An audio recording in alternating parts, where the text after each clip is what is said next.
Hi, I'm Vanessa Young Edwards and welcome to my alma mater, Esher Full Gospel Basic School. Today, I'll be doing a routine check on teacher-student interaction as well as the developmental appropriate practices carried out at the school. 4, 5, 6, 7, E, C, D, E, F, G,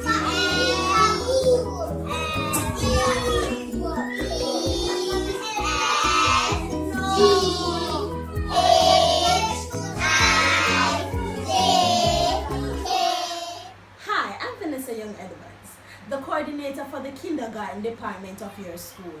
As the coordinator, based on my observation, I will be conducting a series of workshops with you all on developmental appropriate practices.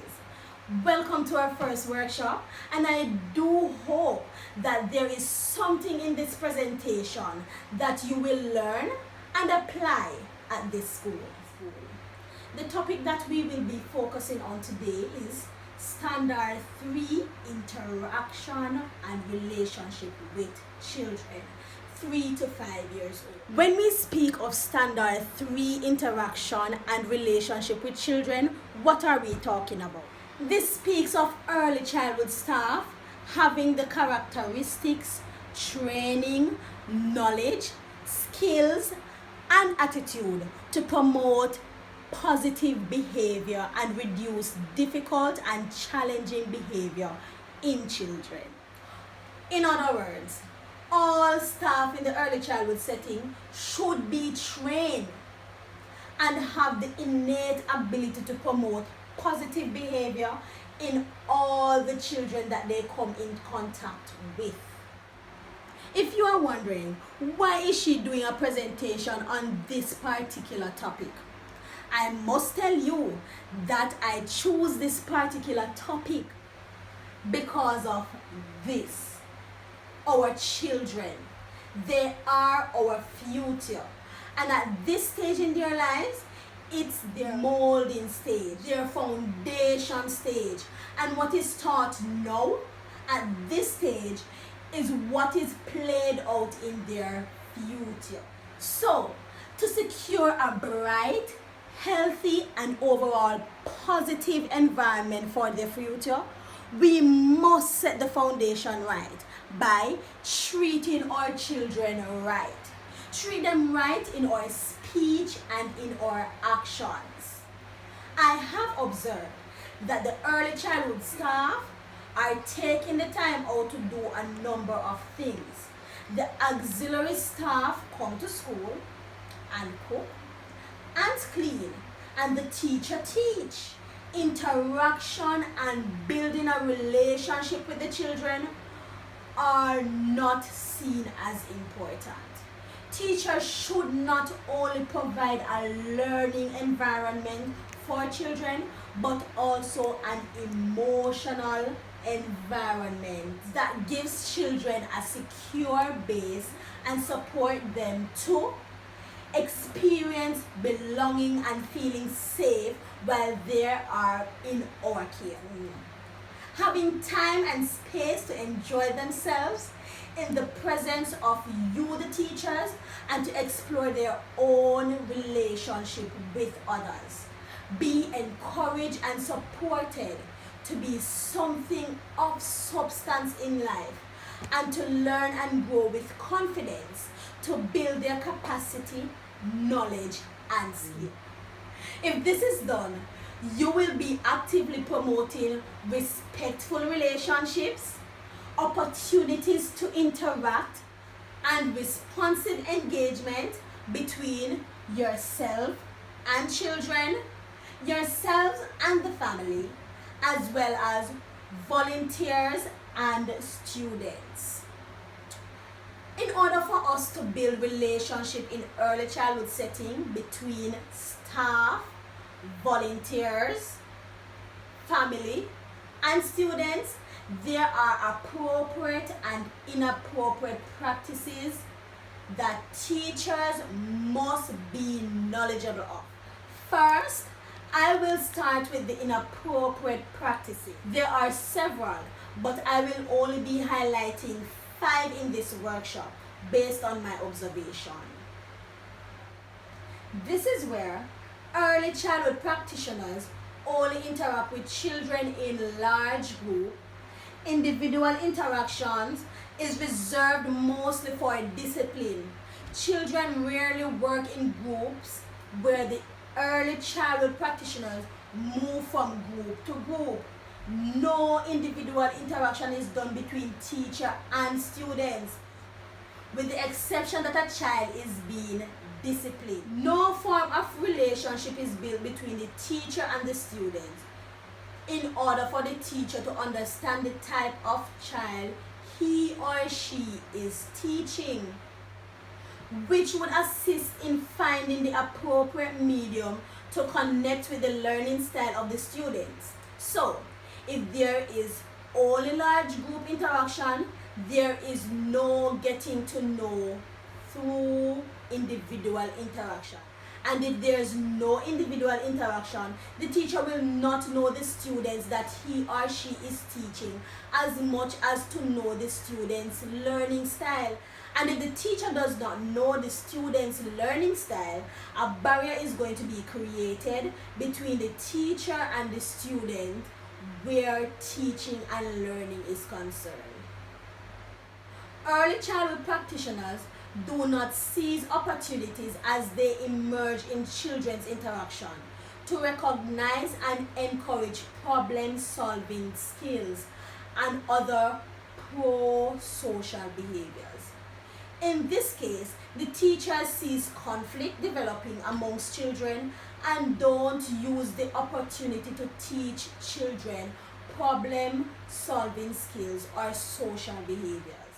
There is a dominance of the early childhood practitioner work displayed rather than the children's effort. For example, wall display, letter hanging from the ceiling, etc.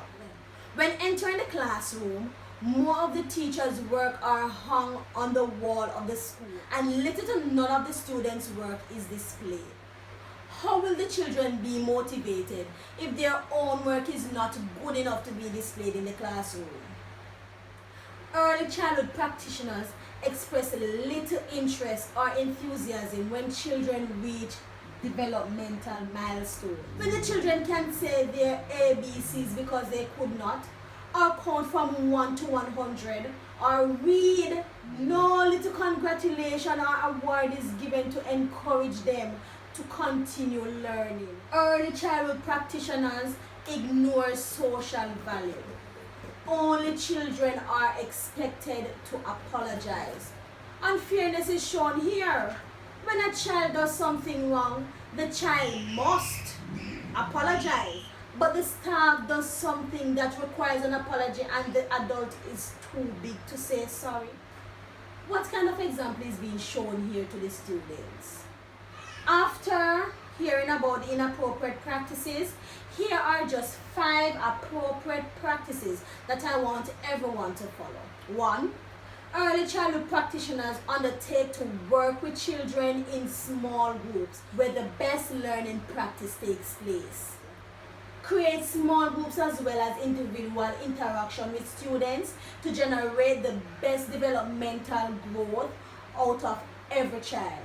Bearing in mind that everyone's learning style is different, teaching this way not only helps the children, but it helps the teachers as well in finding out how best to teach the student. Early childhood practitioners encourage children to be doers and give children opportunities to be helpers. Early childhood practitioners encourage children to share and be thoughtful of others. This encourages social graces and teaches children how to socialize and to be caring. Early childhood practitioners provide genuine praise in response to children's effort. Early childhood practitioners promote children's artwork. For example, displaying children's work at their level. Praising children for the work they have done encourages them to continue learning. Displaying their artwork is another way to motivate them. Number 4, early childhood practitioners celebrate children's milestone.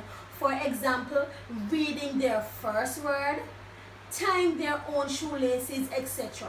Early childhood practitioners record these observations for sharing with families. And this is another way to motivate children and show them that we are happy with their accomplishments. 5. Early childhood practitioner model expected social graces. For example, saying please, thank you, friendly greeting. Early childhood practitioners apologizes when required. Not only are teachers expected to teach children social graces, but also to set an example for the students. As early childhood practitioners, you can incorporate several activities in your curriculum guided by appropriate developmental practices. Enhancing social development by implementing talk pulse system in the class. Every day after devotion, students could go in groups of 2 and talk about something, anything, for just 20 minutes. Include discovered learning in curriculum to stimulate cognitive development.